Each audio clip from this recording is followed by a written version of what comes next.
What is crack-a-lackin', fellow thermonuclear AFers? I am Dan Valley coming at you without my certified fantabulous co-host, Mr. Grant Hughes. It was supposed to be a solo mailbag. The listeners in Discord have been clamoring for a mailbag today while Grant is on vacation. I will try and get to some questions in the mailbag off the cuff since I have not researched any of it at the end, but we had too much breaking news to get to. Terry Rozier traded to the Miami Heat and the Bucks firing Adrian Griffin. So I'll try and get a full mailbag up for next Monday. And I'll record it over the weekend. 'Tis the time of year, though, where these audibles are going to happen. My Bleacher Report schedule at the moment is living fucking proof. And then we'll have another episode this week on Friday with a first-time guest, I believe. We won't reveal it just yet, but we're going to be going into a singular team for the most part. That'll be fun. But let's talk about this stuff before we get to the mini mailbag, as you call it. We'll begin with the Bucks firing Adrian Griffin, which was surprising just because he was 43 games into his tenure. The Bucks were 30-13, second best record in the league. They are second in points scored per 100 possessions, but they are in the bottom 10 of points allowed per possession. The defensive trade-off of going from Jrue Holiday to Damian Lillard was definitely starker than the Bucks anticipated. There were rumblings. He received a lot of criticism publicly. He was changing his defensive schemes fewer than 5 games into the season after players seemed unhappy with the way he was using Brook Lopez and trying to be more aggressive. The defense still hasn't really rebounded. And you look at some of their core issues and this is not me saying anything novel. Everyone has criticized their transition defense. Their rim protection isn't, it received a lot of kind of hate, and they're definitely not as sturdy at the basket as they were, but they're 15th in opponent field goal percentage allowed at the rim, and they're 8th in opponent field goal, the share of opponent shots that come at the rim. So it's not disastrous. It's just not elite like it was before. The transition stuff has been more damning for them. They are, as heading into play on Wednesday, January 24th, dead last in the frequency with which opponents get out in transition on them. And when you watch them, you feel it with guys not getting back. Their actual transition defense is okay. They're in the top half of the league in points allowed per transition possessions. But when you're going to let teams get out that frequently, especially after you're missing shots where guys, including Giannis, aren't getting back, and Middleton and Brook Lopez are just a step slow, and you're very much able to get behind their backcourt when it's Malik Beasley, Damian Lillard, or if there's a different combination back there. There is ball containment issues when you do look at what's going on in the half court. They're much weaker at the point of attack than they have been. It wasn't just, people forget, it wasn't just Jrue Holiday they lost. They also lost Javon Carter, who was important to what they were doing there as well. And so I wonder if they would have re-signed him and brought him back, if they would have been a little bit better off. I would argue they would be better off on defense. It would have been a material difference to save Adrian Griffin's job. I mean, probably not. There are other stuff we'll get to behind the scenes for the reason that feels like it ended up this way. But look, Milwaukee is 22nd in half-court defense, and that is not good. And they're also, just because they're not even getting to a point where teams are on the break so frequently that they don't even get a chance to have their defense set. And that's going to impact you at the basket probably more, like, of your core principles. That's going to, and when it comes to, of course, trying to figure out matchups or cross matchups, it's going to make it easier for teams to attack you. But that's going to affect you at the point of attack the most, just because you have these lead ball handlers that are going to come up and be able to get in the lane and make plays from there. And it becomes this anarchic chaos if you're not able to get your defense set. And the Bucks just are not athletic or young enough to get their defense set. Or I should say this way, they're not young or athletic enough to be able to make up the deficit they were showing in terms of being, you want to say, commitment to getting back, or being precise with the timing about when you're getting back and how you're getting back. They don't have the physical gifts to make up for that. Giannis is just the only one on this team that could do that. And I think he even went on that long soliloquy a couple weeks back. He even admitted that he wasn't giving it enough defensively. This is going to be an issue regardless of who their head coach is. Joe Prunty's the interim head coach. It does look like maybe this will be dated by the time it comes out, but it looks like Doc Rivers is going to be the one to take over, which, by the way, it'll be the 25th consecutive season now that Doc Rivers has held a head coaching gig. The streak lives on for him. Jeff Van Gundy and Nate McMillan has also been mentioned. Very interesting names there, but just trying to get to the point of how we ended up here with the Bucks. We had Chris Haynes at Bleacher Report released his tell-all. We had Mark Stein over at his, I think he used his Substack, released his tell-all. We had some reporting from Adrian Wojnarowski and Shams Charania. It all points to basically the same thing, which players weren't happy with Griffin, and he never really gelled with them. In the Haynes report, it was noted that he had sort of an airing out session with the Bucks' 4 main players of Middleton, Lopez, Lillard, and Giannis. It was considered productive. It preceded their 7-game win streak, but players were clearly unhappy with the roles and how they were being voiced. We had that issue. I think it was Shams Charania reported this initially, and it's now been, everyone's talked about it, where Terry Stotts, who was their lead assistant, ended up stepping down before the season after getting into an altercation during practice with Adrian Griffin. And there were issues before that I guess led to it coming to a head there. That's a really bad position for, a first-time coach to be in, is just to, isolate someone who's supposed to be the veteran on your staff. It was also reported by Shams Charania that in the aftermath of Terry Stotts leaving, the Bucks basically forced Adrian Griffin to use Doc Rivers as a head coaching consultant. That is not, to be clear, necessarily unique. There are guys who still do that on the side. I mean, Tom Thibodeau did it. I feel like he kind of had this tour where he did it with a bunch of different teams during the time that he was unemployed, and it happens all the time. But the Bucks forcing Griffin to do that right out of the gate, probably a red flag. So there were just a ton of red flags here. I don't know how much coaching necessarily accounts for the Bucks' defensive issues. I do think a lot of this can be personnel based. At the same time, if you're not going to mesh with your players, if you're not going to communicate well enough with them, and look, Adrian Griffin in the NBA circles has been around the block. He interviewed, I think, for 14 head coaching vacancies before he actually got one. We'll see if he even gets another opportunity after this. This is sort of a stain that's going to, yes, the Bucks were 30-13, but to kind of go out in this blaze of awkwardness, I guess you would call it, and having these red flags in the lead up to your exit, that's not going to reflect too well on him if he goes into future interviews. That being said, some of this needs to fall, if not a lot of it, at the feet of Giannis Antetokounmpo. There was reporting from Mark Stein that we know that Adrian Griffin was Giannis's guy, and that factored into the Bucks going with Adrian Griffin, a first-time head coach. But Stein is reporting, and this is just, I haven't seen this confirmed, but it is Mark Stein. He is very plugged in. Even outside Dallas, I know people are skeptical of him. The dude is plugged in. It's Mark Stein. You have to take it at face value. He reported that Giannis basically wanted Adrian Griffin so that he wouldn't have to play for Nick Nurse, which I found very interesting. I don't know of any bad blood between Nick Nurse or Giannis, like on the surface, or haven't heard anything behind the scenes. Was Giannis worrying about having to play for him? Did he hear something from his players about him, former players in Toronto, about maybe how Nick Nurse graded on some of them? I don't know, but he was apparently determined not to play for Nick Nurse, so he threw his backing behind Adrian Griffin, who he didn't have like these deep-seated ties to, apparently. I don't know how true that is, but regardless of the why Giannis backed Adrian Griffin, for him to, I don't want to say make the call, but to push for this coach and to then kind of it sounded like, just based off what he said a few weeks ago, he certainly wouldn't have put up much of a fight if the Bucks wanted to get rid of Griffin, to now pivot to this. That's going to have to be on him to some extent. I do not, though, really believe that Doc Rivers is the answer here. It's interesting that, yes, he's worked with stars before, but there's been basically locker room problems wherever he went. James Harden wasn't happy with him by the end. We know what kind of transpired by the end of the Clippers era there. There was just, the Lob City issues behind the scenes. And then also just when they were integrating the Kawhi and Paul George of it all, there was sort of this contentious combatancy between that previous regime where it was all these guys that wanted to play in all 82 games. And they were sort of this plucky non-star unit, those like Tobias Harris, Gallinari led Clippers. Not, those guys were not on the team, to be sure, when this happened, but like Pat Bev, Montrezl Harrell, those guys. So yes, he's worked with stars before, but it hasn't. I mean, his past few stops, it's not worked out too well. And then it's also it's honestly, the word is hilarious that the Bucks get rid of Mike Budenholzer because of how underwhelming they are in the playoffs. And their solution is to then pivot to a first-time head coach who doesn't even make it to the postseason, like doesn't even get the chance to coach into the postseason, then go to Doc Rivers, who has been, and yes, part of this is just the volume at which he has coached, but he has overseen some of the most epic playoff collapses of all time, or most underwhelming playoff runs of all time. So there's a weird irony there.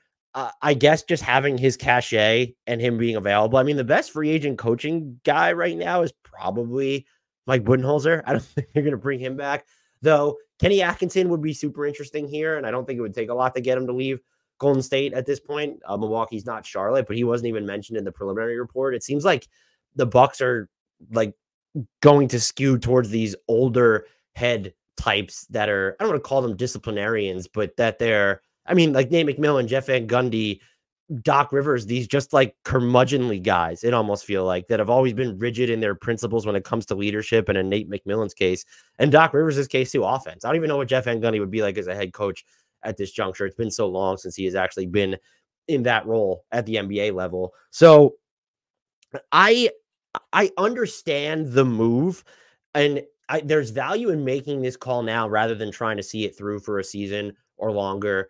You have Giannis, you have Dame now. You're getting older in general when you look at your core. Your window's not very long, and so we can critique the Bucks for making the mistakes of hiring Adrian Griffin in the first place, but there's no value. We would have criticized them for we're going to criticize them for getting rid of him too soon, but if they would have let him coach into the postseason and it still wasn't right and they flame out in the first round or something, that's kind of a no-win proposition. So you can't let yourself be impacted by, well, we're kind of married to this guy. We need to dig ourselves out of this hole optically to win the public relations battle. And so I think you can commend the Bucks for making this decision about halfway through the year. That's not an easy decision to make, but the actions from here on are going to speak volumes, and just pivoting into Doc Rivers is uninspiring, just like the decision to hire Adrian Griffin, quite frankly, was uninspiring. It was fine to give him the benefit of the doubt, see what he could do with this team. It was obviously unimpressive. And just the stuff behind the scenes. I mean, the Terry Stotts thing, I'm not saying that was his death knell, but you have this player, a top 10, top 15 player in the NBA, and Damian Lillard, coming in with a former head coach who he bonded with, knows how to use him, knows how to reach him, resonate with him, and you just marginalize him, isolate him, have battles with him. It's just not a smart practice. That's not something a veteran head coach would know better to do. That's just common sense. Yeah, a veteran head coach would probably know better than to isolate someone who's so close with Dame, as Dame is coming into your organization. So, but that's just common sense overall. Rookie head coach, seasoned head coach, I don't care. And so there was a level of writing on the wall, it felt like here. I know there were a lot of Bucks fans that kind of were maybe not coming out in defense of Adrian Griffin, but they've pointed to, yes, he's made some lineup changes. He eventually changed the way that he was using Malik Beasley. And it really, a lot of this does come down to, in my estimation, when you watch the Bucks, is their personnel. I think the offense, you can say, especially in crunch time, was it creative enough? Was it using Dame properly enough? He apparently hasn't been too happy with his role. I mean, his usage was going to drop. Giannis's usage was going to drop. That's what happens when you have all these higher usage guys together. And so there's an adjustment period for Chris Middleton. It seems like players lacked directives, though. And so maybe it's not so much the volume and the numbers that have, depressed for Damian Lillard. I mean, the efficiency's down. He can't be happy about that overall. Do you blame Adrian Griffin for that? I do not know, but it doesn't seem like they were being very happy with how they were used. And there was definitely a lack of creativity or even conventional wisdom with the offense when you're looking at the Bucks utilizing Dame and Giannis pick and rolls. Looking at some of the mistakes that they were making when you got into crunch time, looking at the mistakes they were making or their inability to just kind of, not complete inability, but they've had some really, you would say, bad losses, but also kind of bad wins where you're just barely beating the Detroit Pistons, who just aren't even an NBA basketball team at this point. So like all that stuff, it's a confluence of circumstance that really contributes to it. And like aside from all this is that there weren't many good defensive harbingers. Yes, the Bucks, I think, are 10th in opponent effective field goal percentage, which is fine. Now they're not forcing turnovers at all. They're dead last in the opponent turnover percentage. And they're not a team that, to get blown out in transition and then just not be a good rebounding team either, where they're in the bottom half of the league in defensive rebounding rate. That's not great. It's like, all right, they don't foul a ton. That's pretty cool. Yeah, it's because they don't have an opportunity to, because guys are wide open in transition, or there's just not a ton of ball containment from them in the half court.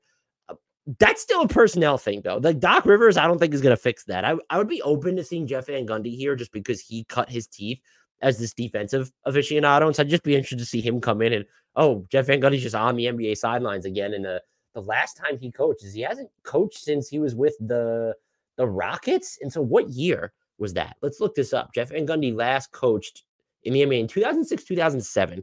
So we're talking about like 15, 16-year gap here, which would be just absolutely... That would be wild to not see him on the sidelines. I'm all for it, though, just anecdotally. I'm all for it. I don't know if it would be a good fit. So we'll see if it ends up with Rivers there. I would be pretty uninspired if it's Rivers, and I'm a Bucks fan. You still have the talent.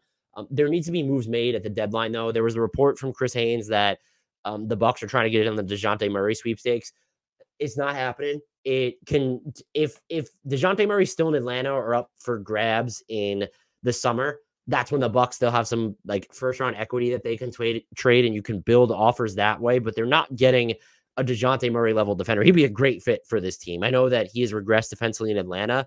The context kind of changes in Milwaukee when you have Giannis and Brook Lopez behind you, and him and Dame I think complement each other very well. Dame is so much more adaptable offensively than a Trae Young is.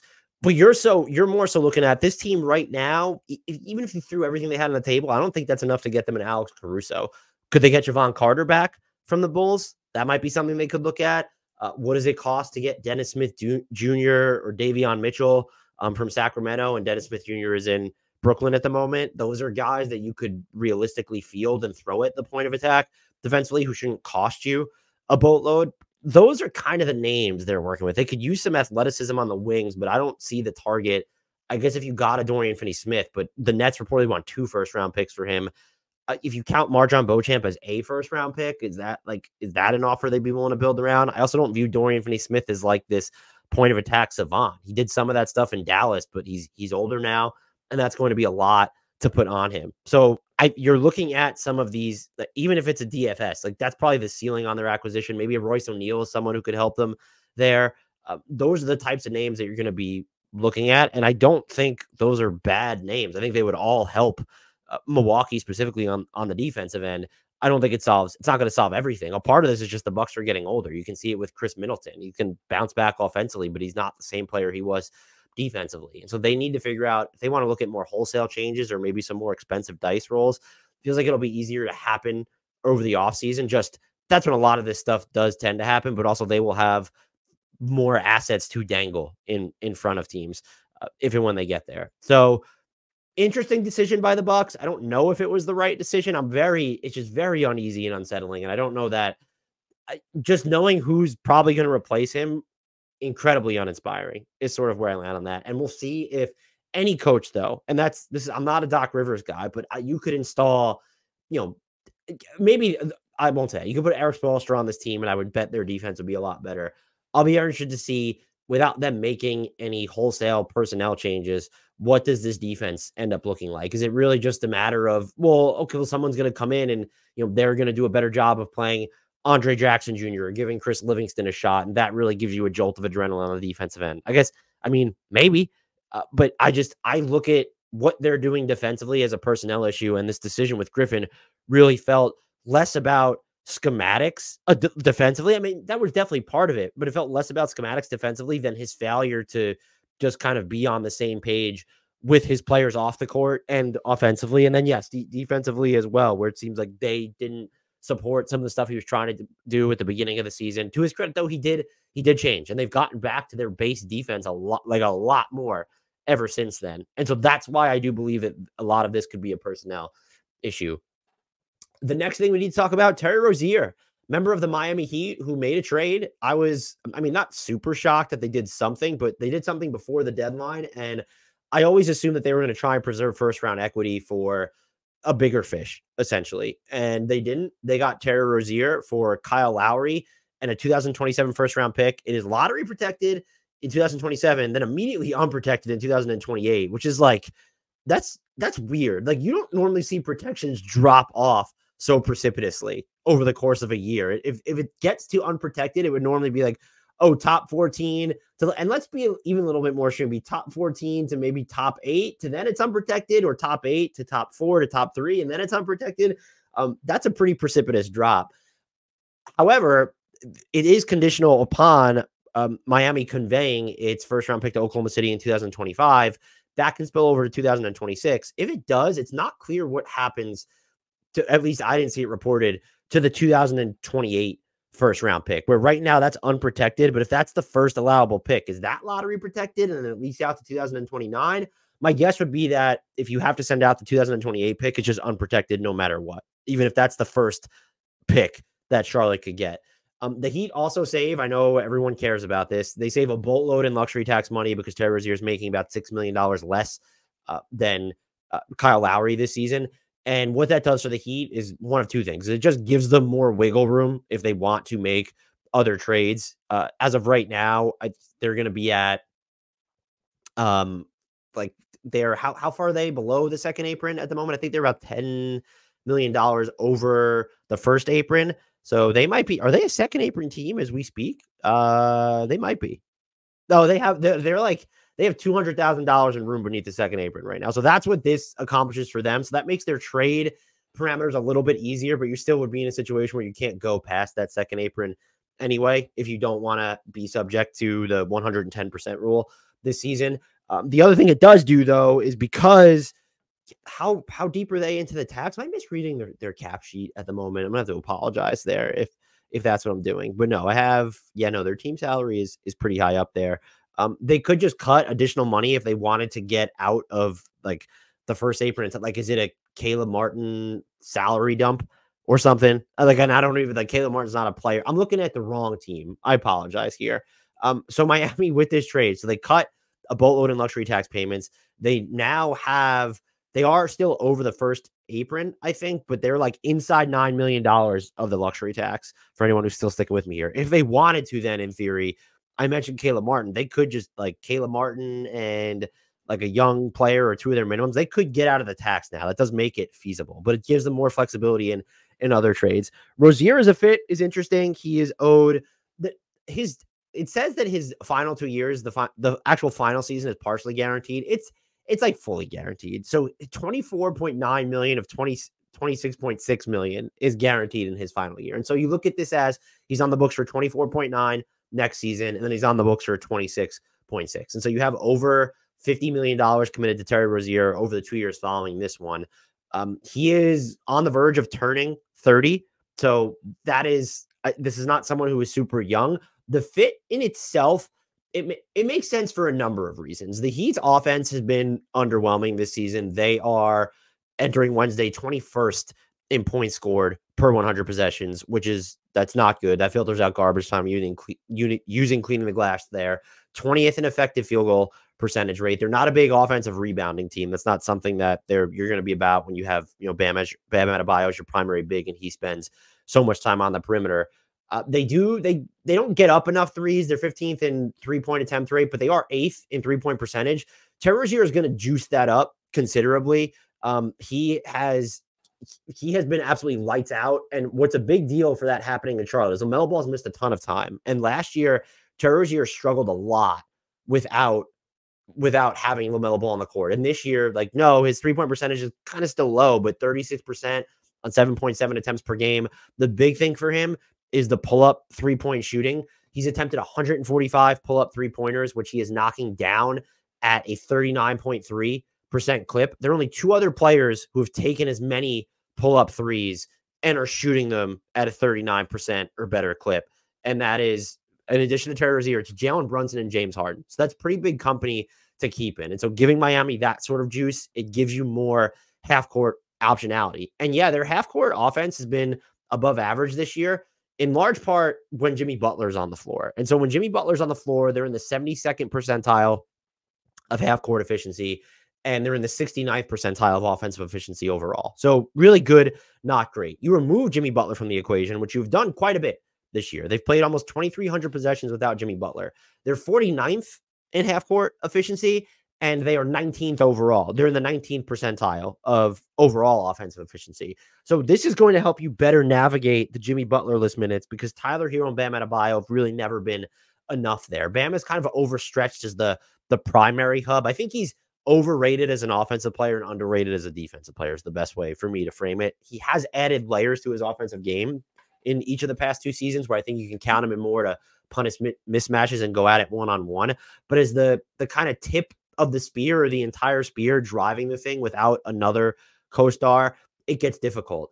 What I do wonder the implications here are for Tyler Hero and longer term. It just, not that playing Tyler Hero and Kyle Lowry together made a lot of sense, but playing Terry Rozier and Tyler Hero together feels like even less sense. Rozier's not as strong as Kyle Lowry. He doesn't have great size at his position. He will try defensively, but it's a lot of trying. That's not a lot of it being effective. And maybe he just looks better in Miami where you have Bam Adebayo, Jimmy Butler, and Jaime Jaquez with you. That for sure could help. The minutes with him and Tyler Hero or him and Duncan Robinson, though, and I would imagine that winds up being Miami's most used closing lineup is Bam, Jimmy, Jaime Jaquez, Terry Rozier and Duncan Robinson. And so this kind of makes it harder, I feel like, for Tyler Hero to crack the highest leverage situations during the playoffs. And maybe that always would have been the case. Could they go if Caleb Martin is healthy and playing well? Maybe there's some mixing and matching there. I think the Heat can do enough. Even they have Josh Richardson too. They can insulate Terry Rozier enough defensively. I just don't know. And this was a problem they already had. Can they insulate both Terry Rozier and Tyler Hero lineups? And those are lineups that, look, on nights when Jimmy Butler's out, like those are lineups you might need to turn to in some pretty high volume.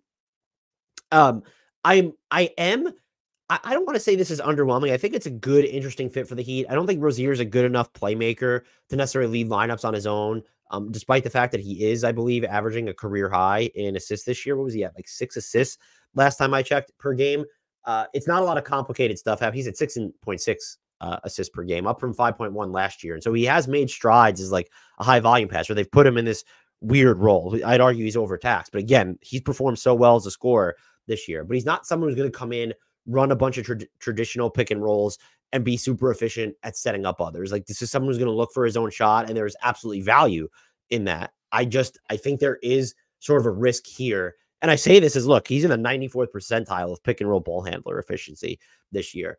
He is shooting, I think, on a really large percentage of those possessions, if I'm not mistaken. So yes, 85.1% of his pick and roll possessions are ending with a shot attempt. And then you tack on another, like, you factor in the turnovers that are happening there and the shooting foul frequency. And you're kind of looking at, this is someone who is, 95% of his pick and roll possessions are ending either in a shot attempt, a foul shot, or a turnover. And so we're not looking at a ton of playmaking here.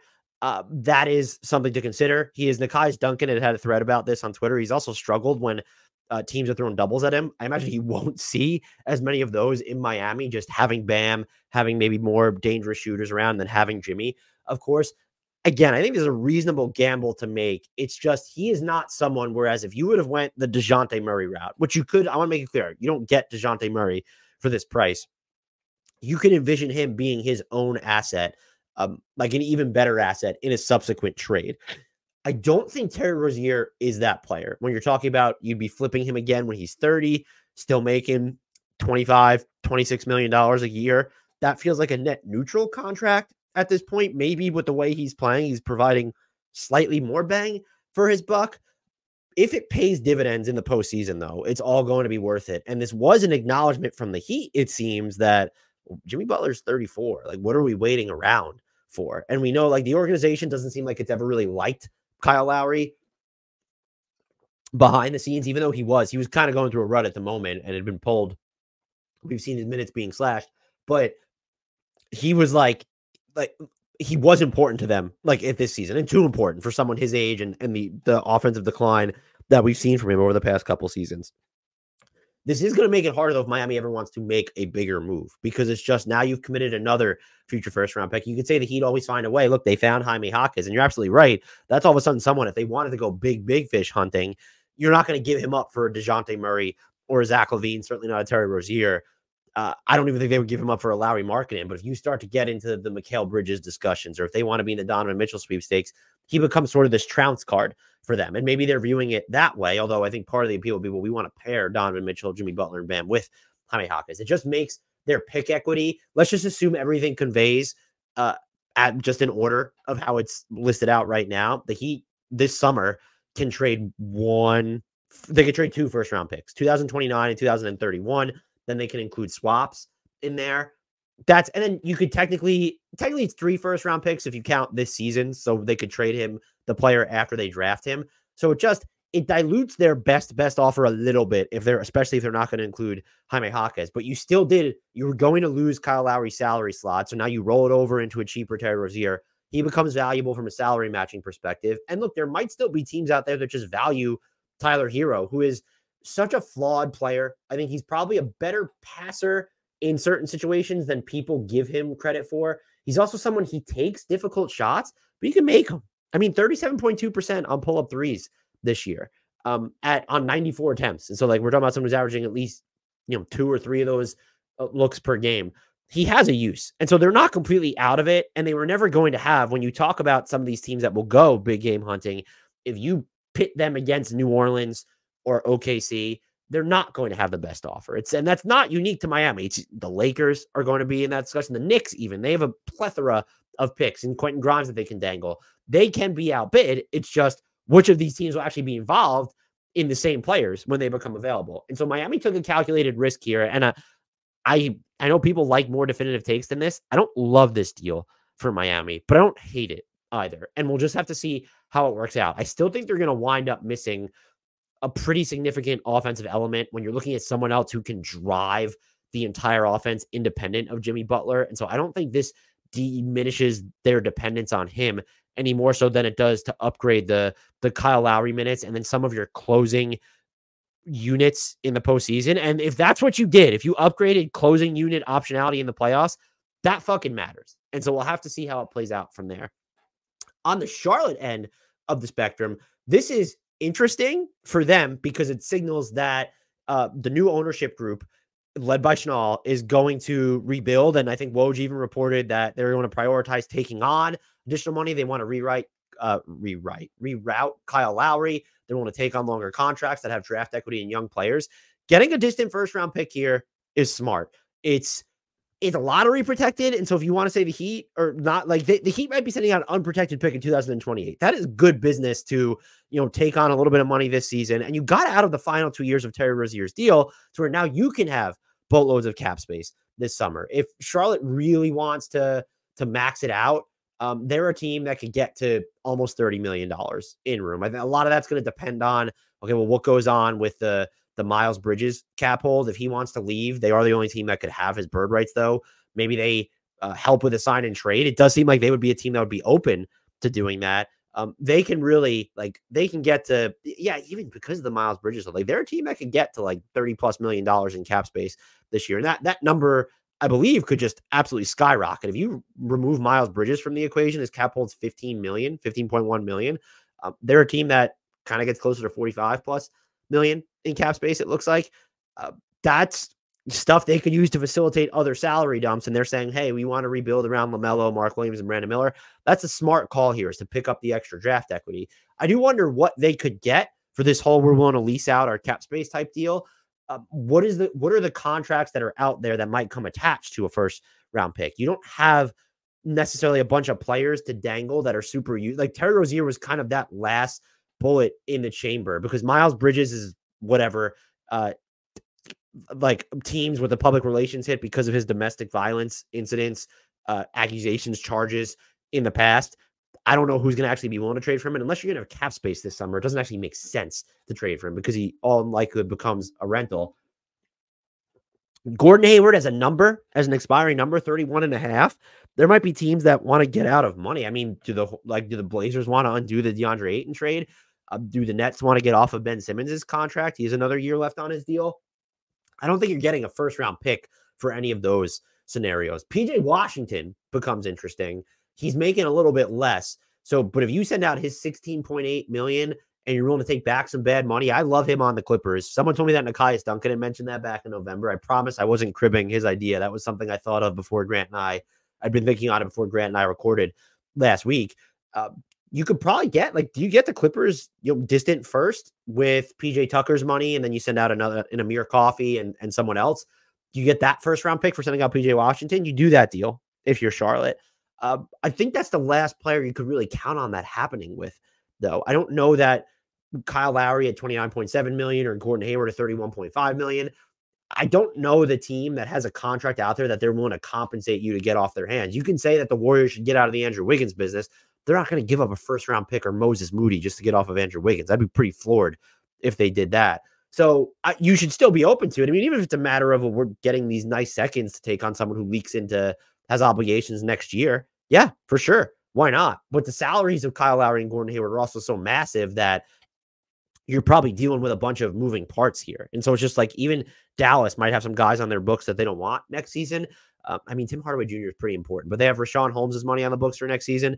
Maxi Kleber kind of looks like a shell of himself now. Is that money that they want to get off there? So could you work something out with them? But do they even want a Gordon Hayward or a Kyle Lowry there? Probably not. My prediction would be that both. Maybe not both. Kyle Lowry's probably going to get bought out. A lot of people have him ticketed for Philly, which he can't. I saw people mentioning the Suns. if you see reports like that, just remember that teams that are in the second apron, they can't sign anyone who's making more than, or teams in the tax in general can't sign anyone who's making more on a buyout market than the mid-level exception. Kyle Lowry can't go to the Suns. He can't go to the Clippers. He can go to the Sixers. The Knicks feel like, have the Villanova juices going. And if they don't trade for another guard, is that someone they look out on the buyout market? I'd circle Philly and New York as just two destinations for him if and when he can't go to Milwaukee for anyone who wants him there. And I don't think he's going to upgrade their point of attack defense. If he cared about playing time or maybe even chance of winning, there are teams that like in Orlando could really give him some more minutes. But is he going to be willing to sign with a group like that? Would the Spurs come in and just flat out try to trade for him and say, well, hey, we want another sort of veteran guard in here? Reunion with Toronto? Maybe they don't need a lead guard at this point with IQ and Dennis Schroeder and RJ Barrett there. So I think Kyle Lowry gets bought out. I don't know what happens with Gordon Hayward. He might want to have his bird right still with Charlotte. Can they work out a sign and trade, or would they be willing just to sign him to a deal that pays him a good amount of money that they could potentially move later because they have to reach a salary floor and they're going to have all this cap space this summer? I don't know. My gut would be I'd be pretty surprised if either one of them gets moved, to be honest with you. I just don't see the really bad contracts out there that are going to be, are they going to, how desperately do the Hawks want to get off of Clint Capella? He only has 1 year left on his deal. And so I don't see it. Like there are contracts, Ben Simmons specifically, DeAndre Ayton's contract isn't looking so hot, but those aren't teams that are going to compensate you to take off those players. And aside from that, there's just like,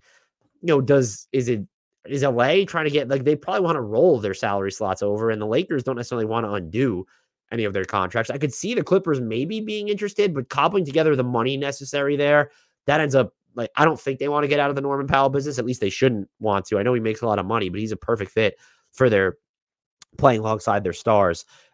So yeah, I like this deal for Charlotte and for what it says about how they're thinking, and we'll see how they sort of maneuver moving forward. But I think if you're a Hornets fan, this is a good harbinger because it shows that this team is, they weren't winning anyway, but they're now starting to think outside their own box to where it's okay. Like we're pulling back. We have LaMelo under contract. We have Brandon Miller. We have Mark Williams. Let's see what we can build out from there. Other players on their roster, I don't know who would want to trade for Lowry and Hayward's salary straight up. I really can't. Like Orlando, just because they could get there with Jonathan Isaac, and if they really don't Markelle Fultz has seen his minutes come up a little bit, but they could get there with some contracts that they don't need if they just wanted to have a veteran guard there in Lowry. I don't think Hayward serves much purpose unless you're worried about Wagner being injured long term. So there are teams that could do it just because. I just don't necessarily see that like the Spurs, as I already mentioned, see that team. When you're looking at other Charlotte players, I still believe that a Cody Martin could be helpful in the right situation. His contract is not that steep. It only has a year left on it after this one before it becomes fully non-guaranteed. I would absolutely take a shot on him. I kind of feel like that could be it. If I were Nick Richards, yeah, he's dealing with an ankle injury right now. And Cody Martin's just been injured. He's been dealing with knee stuff basically since last season. So grain of salt there when you're looking at those two. Nick Richards is a backup big. I would love to see him in Denver, but them cobbling together the money necessary to get him, that's how little they're working with. Could the Knicks, they're dealing with an Isaiah Hartenstein injury. We don't know when Mitchell Robinson's back. Could they take a look at Nick Richards?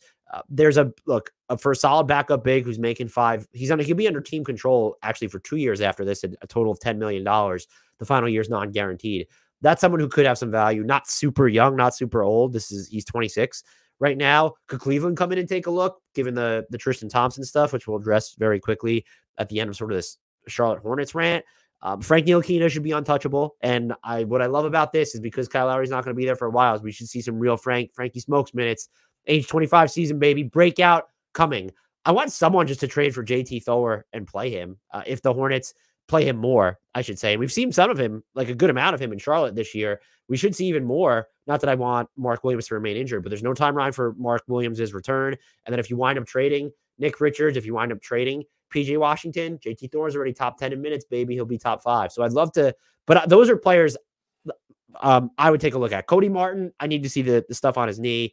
Nick Richards, and then JT Thor, the other players that would intrigue me the most on this roster. Although clutch free throw shooter, Leahy Black against the Timberwolves on a 2-way, maybe that piques the interest of some teams. Two more news items, or is it three more? Let's start with the Tristan Thompson stuff. He's been suspended for 25 games for violating the NBA's anti-drug policy. It was, when you look at the actual stuff that he tested positive for, it was SARMs, LGD-4033, and ibutamorin. Those are PEDs. So the league announced he's been suspended for 25 games. He has been playing and contributing for Cleveland, and now we know why. Apparently, someone who was just at home and didn't look like his NBA career was going to continue. He is 32 years old. So that's super ancient. He turns 33 in March. This is like a semi-big deal for Cleveland. I don't know if we see more of are they going to bring Isaiah Mobley to the big club while Evan Mobley's injured? Jared Allen's been balling out, entering the All-Star conversation. It gets easier for them to navigate when you have both Mobley and Allen because you could stagger them. I'm probably going to see some more smaller lineups from them, or maybe they go after another big. I haven't seen anything as I'm recording this about that. And also, we have a Kevin Porter Jr. update. And let me just make sure I get this right, pleaded guilty to a misdemeanor assault and harassment charges, but will avoid jail, according to the New York Post. By pleading guilty, though, it does constitute a violation of the NBA's domestic violence policy. And so the league is yet to punish Kevin Porter Jr., who was on the Rockets, was traded to the Thunder, and then promptly waived.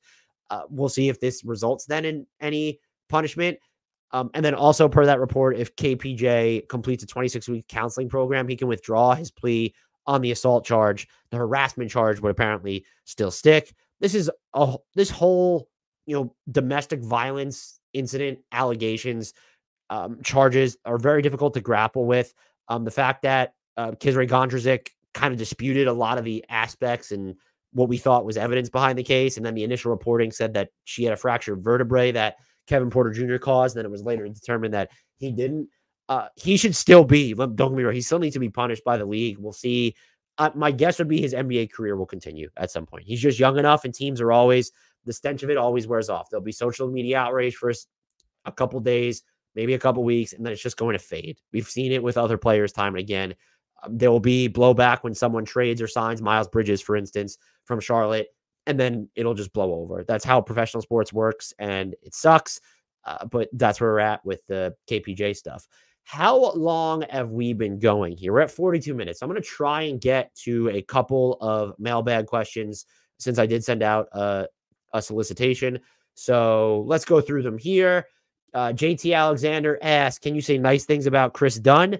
Yes, he is better than Talen Horton-Tucker. But no, I mean, he is feisty as hell on the defensive end and has been a huge part of Utah's turnaround for just the assignments he's willing to take on. And he's just kind of like the type of guy that wears an opponent like a second skin. And the stuff that he's able to, I mean, even he's had some really good passing moments. The pass, the two stints in Utah. So you've seen some of that. Not going to be much of a scorer, and he's shooting 37.5% on 1 3-point attempt per game. Not necessarily someone you're going to be able to count on offensively, but he's had some really good passing moments in Utah is what I'll say there. But as someone who's just going to be able to contest shots, force steals in the passing lane or while he's on the ball, to navigate screens, he is just an absolute menace on the defensive end. And I'll be interested to see. I think it's probably too much of a tall order for him to get all defense consideration with the minutes that he'll end up playing. He's on pace for about maybe 1,200 this year. If that shoots up because he survives he'd be a man. The Bucks should look at what it costs to get Kris Dunn on their team if they have the second round equity to make it happen. His minutes have ticked up ever since THT was pulled from the rotation, basically.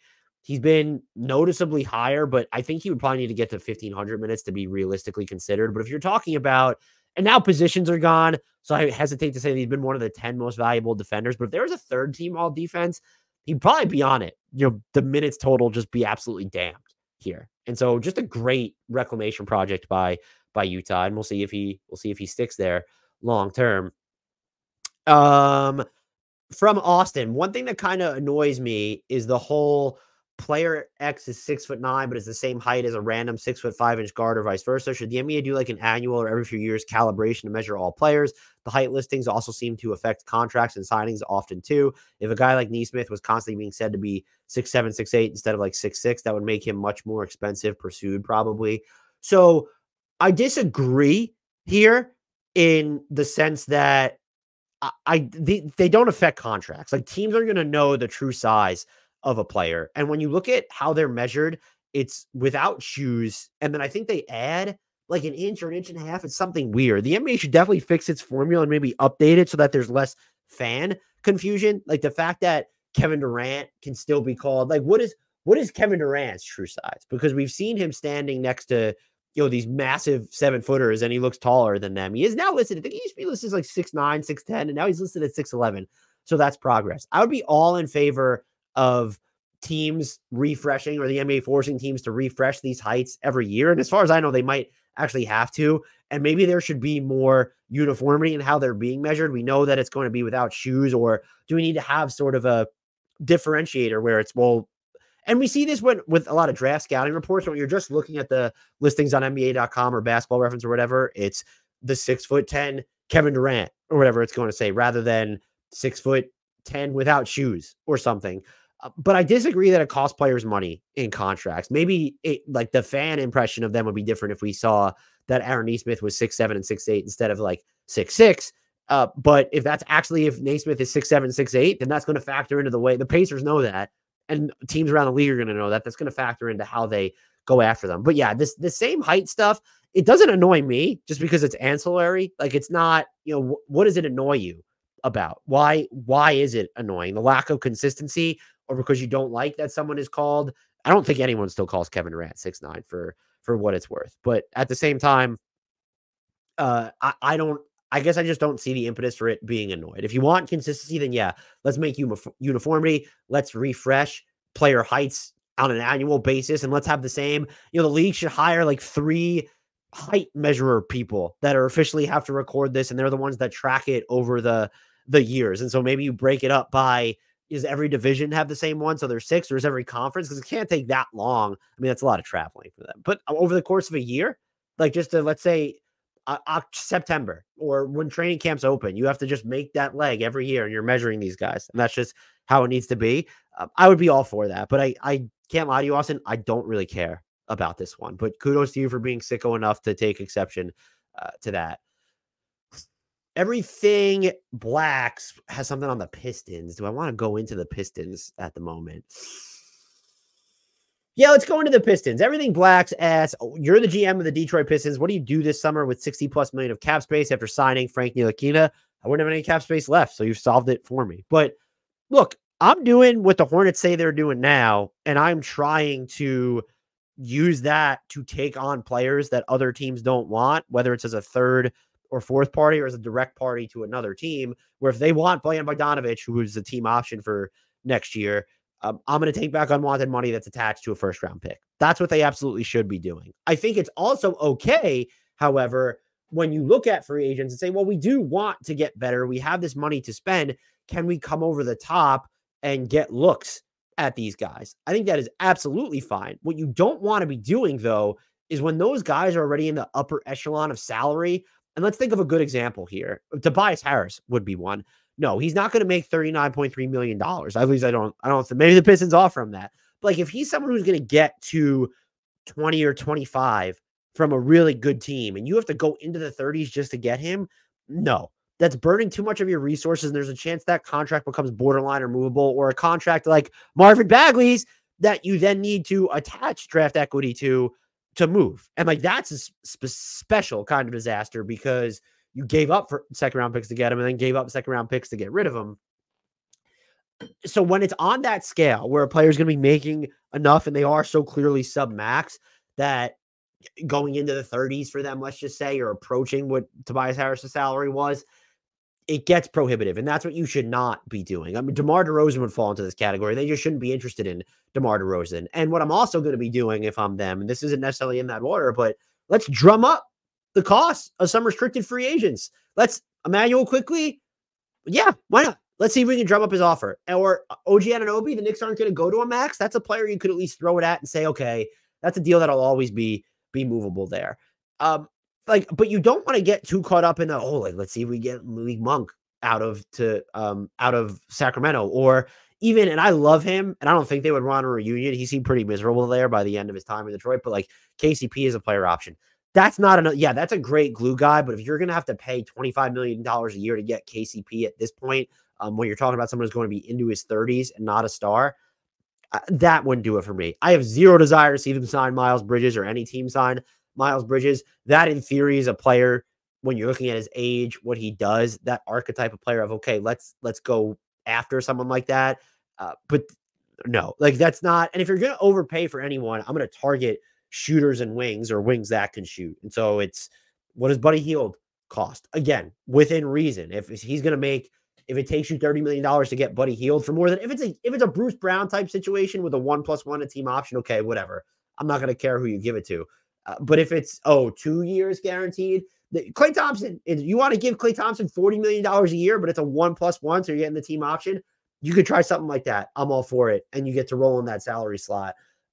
I would rather see them surf the trade market, see what they can make of that cap space, or drum up the cost of players in free agency. They're not all going to be restricted free agents. The restricted free agency class this year is like kind of blasé when you're looking at the extension that were signed, but you could certainly try to inflate the cost of Emmanuel Quickly. You could certainly try and inflate the cost of OG Anunoby, even though he's probably just a no-brainer max. And if you want to look at the 1-year windfalls, can it be on like these just super, or 2-year windfalls, these super high character veterans who actually fit your team in some way, where that's not DeMar DeRozan? I guess Tobias Harris does fit like what they would actually need, but like a Mike Conley or a Tyus Jones, those are players that I would absolutely be okay with them doing. No, steer clear of Gordon Hayward. You don't want to get into the injury history there. Do you take a look at it if you can get role players where it's, well, they were going to get the mid-level and we can give them slightly more? Like, does Bruce Brown want to come back to Detroit? Probably not. Does DeAnthony Melton would probably be a really good fit in Detroit? Imagine him and Asar Thompson defending, and Duran. Those lineups, I don't know what the spacing would look like, but those lineups would be fun as hell. That's what I'm trying to do. And so there's multi-steps there, but the first option should be, we're going to see if we can turn this cap space into trade targets that are coming attached to draft equity. I don't want to see them make any win now type trades. I don't care who's available, because you're going to have to give up your own first round picks to do it. You should be using that cap space to get extra first round picks. Then from there, I'm looking at players I can overpay in the short term to come to Detroit, because you're going to have to overpay them, but they fit. And actually before that, step 2 would be, can we inflate the highly coveted free agent market at all for players that would still fit? I mentioned OG Anunoby. I mentioned Emmanuel Quickly. What about Isaiah Joe?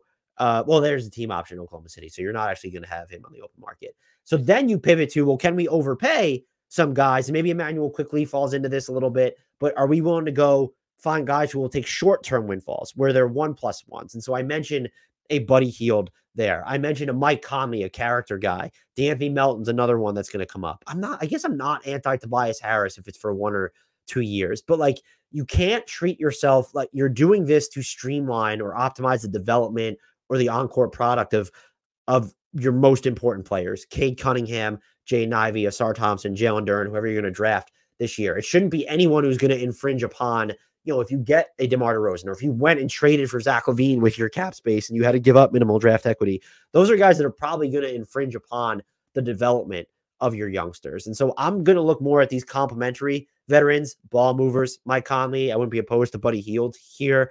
He can shoot the hell out of the ball. Klay Thompson was mostly facetious, but again, if it's for 1 or 2 years, fine.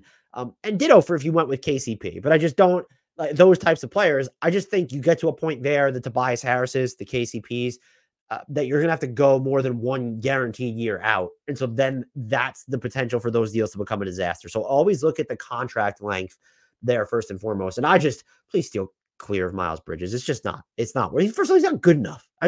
To go through all this. And I don't know who is, but it's certainly not going to be Miles Bridges. So that's what I would do if I'm Detroit. And look, if you can't use the cap space on free agents, like if we get to a point and they're worried about hitting the salary floor, like it's just easy to make that stuff up via trade. You can get, don't do the whole, okay, well, we want equity for who we're taking on, but are there expiring contracts that we could just take flyers on reclamation projects? And I'm not advocating for this, but an example would be if Brooklyn just wants to get out of the final year of Ben Simmons' contract, are they not willing to give you a first-round pick, but you get some draft equity, and then you get a look at Ben Simmons, who used to be a really good player?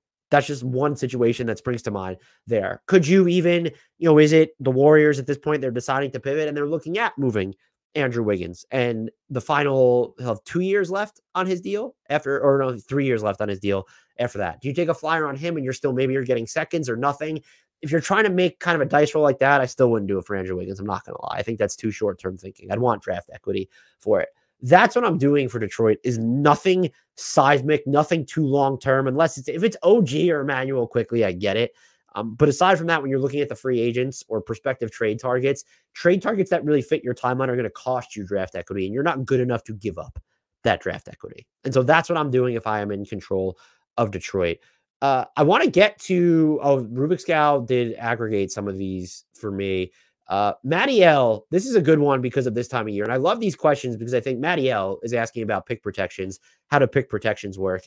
I love these questions because I think I'm definitely guilty of, and I'm sure a lot of us are, they're just people who follow the league in a different way. And if you're following it from afar, you're not going to know, like, pick protections is like nuanced minutia. Like, that's really nitty gritty, into the weeds shit. And it gets thrown around so often, and it can happen. I'll find myself out of depth when I'm listening to a podcast that are mentioning these actions that are being run. And it's something that I would have to Google, or it's just going to turn me off because I'm probably too lazy to Google it sometimes in that moment. But pick projections for Matty L. And so let's use the Heat and the trade for Terry Rozier with the example. So they sent out a lottery protected first round pick in 2027. If that pick, what lottery protections means is if that pick lands inside the lottery, so one of the top 14 picks, Miami gets to keep that pick then. So Charlotte would not get it. That's what the protection means. And it could be whatever protection. If it's top 8 protection, that team that sent it out, the team that's trading it, gets to keep it if it's inside the top 8. Where things get a little bit more complex, complicated, interesting, is when those protections now spill out. And so to use the Heat one as an example, it's lottery protected in 2027. So let's say the Heat are a lottery team in 2027. They get to keep that pick. But that obligation spills over to 2028 when it's unprotected. And so when it's unprotected, that means Charlotte gets that pick in 2028 no matter what, if they did not get it in 2027. And it works that way just across the board with all protections. And you sometimes see some really weird protections or ones that go really far out. You can Google it, just look at the NBA pick obligations, and then go look at the picks that Detroit and Washington owe to the Knicks at the moment, where it's going to go from, it'll be lottery protected 1 year, then the next year is top 12 protected, then it's top 10, then it's top 8, and they decrease in drips and drabs. An unprotected pick is still the most valuable draft pick that you could get. If this kind of spills into it, I'm not sure if you're asking about the Stepien rule, but that says you cannot move or be without first round picks in consecutive seasons. And so this might be a slightly tougher to explain, at least in podcast form, where I hope I'm not confusing you with the audio. So if you have traded, so let's continue to use the Heat as an example. They cannot trade their 2026 first round pick outright at this point. They just can't, because they owe a 2025 first to OKC, and they owe a 2027 first to Charlotte. And because you can't be without a first round pick in 2 consecutive years, you can't trade that 2026 pick. In this case, it'd leave you theoretically without a pick for 3 consecutive years. It also gets complicated because when you're talking about these protections and the Heats, again, their obligation with OKC, it's protected in 2025 and then unprotected in 2026. And so you have to even build around that in your trade offer to say first allowable first round pick. So with the Charlotte trade as an example, the reason that you have to use first allowable language is they can theoretically give up a 2027 first round pick, lottery protected, but they can't if they didn't send out their 2025 pick and are instead obligated to send out 2026. The obligation spills over to 2028. There are 2 ways really around this. You can, if you own another team's pick outright, then you're fine. So if the Heat, let's just say they owned, I don't know what, let's say they own who trades first round picks way too often? I don't know. But let's say they own Toronto's. They don't trade first round. I'm just trolling them for the Jakob Poeltl trade, apparently. Let's say they own just Toronto's 2026 first round pick. They own it free and clear. They could trade that pick. They could trade their own 2026 pick. However, because they owe those obligations in 25 and 27, you do still have to build around that language, since those pick protections leak out. And that's where pick protections get super complicated, is when they're spilling out past that 1 year, to where it's not just, it's lottery protected, meaning that the Heat get to keep it if it's in the lottery, and then it expires. It's because now there are subsequent protections that not only affect this obligation, but affect then what you can do on the trade market. That's why you see teams have to get so creative, or a lot of just complex protections or language where it's the lesser of these first round picks. Another way around this, though, and let's use the Lakers as an example. They owe their 2024 first round pick to New Orleans, but New Orleans has the right to defer until 2025. Now, because of that language, they can't trade either pick. But let's say the Pelicans look at the Lakers and say, they're going to be worse next year. We're going to keep the 2025 pick. Now, the Lakers, before the draft, they cannot trade that 2024 pick. As soon as that pick becomes a player, though, they can move him because it doesn't count as a future draft pick. You used it. And so when you see, I've seen a lot of people get confused with that type of stuff, and that's fair. But you can move a pick once it becomes an actual player, regardless of your future or previous pick commitments. So because they would have their 2025 pick owed to New Orleans, no, you can't trade your 2024 pick, but it became a player. Let's say they draft at number, I don't know, 18 or something. That's probably pretty generous for them. But let's say they get the number 18 pick. Once they make that pick, they can turn around and trade that player. They will then, most of the time, you'll wait. The deal won't be completed until a player signs a contract. And then you have to wait. I think the grace period is 30 days after that contract, because then you can move those draft picks as actual salary matching tools rather than just hypothetical draft picks. And so I hope that clears it up. If you have any other questions, you can message me in Discord and maybe I'll explain them in writing. That's a little bit better. But that's a really great question. That's how pick protections work. And they can happen in the second round when you see, because there's a rule in trades where every team involved has to touch one another, touchable. That's why you see teams, they'll either send cash, but you'll see these fake, we call them fake seconds, because they're top 55 protected, which means that you only get that second rounder if it's number 56, 57, 58, 59, and 60. So those are what the fake second rounders mean. There are just some super complicated protected picks where you're looking at the Bucks pick that can stay. I think it stays in New Orleans. The New Orleans owns the Bucks pick in 2025 if it's in the top 4 or the top 5. If it's picks 25 to 30 or 26 to 30, whatever it is, the Knicks get it, I believe is the language on that one. So they can get super complicated, and they're tough to track. And when you're coming up with trades, they are important to note just because, well, can they trade? Can they even legally trade this pick? And that Milwaukee pick is top 4 protected. So New Orleans gets Milwaukee's 2025 pick if it falls 1 to 4. So if it's 1, 2, 3, or 4, New Orleans gets that 2025 first from Milwaukee. If it's any of the other 26 picks in the first round, it then goes to the Knicks. So that's how pick protections work. I hope that was at least a clear enough explainer. I'm going to do one more here. Rubik's Gal has 3. So let's see what, having given thought to the basketball metric one. You know what? I'll do that one though, because I think I have one top of mind. Rubik's Gal asks, what's a basketball metric that doesn't exist, but you wish someone would put it together? Mine is court vision, a metric that tracks how often you spot and get the ball to someone running a back cut or an open shooter. How often do you miss the right play? How often did you use misdirection to get one of your teammates free? I would love that. I know B-Ball Index. I'm subscribed to that. It's not a free service. I think it's like $50 or $60 a year.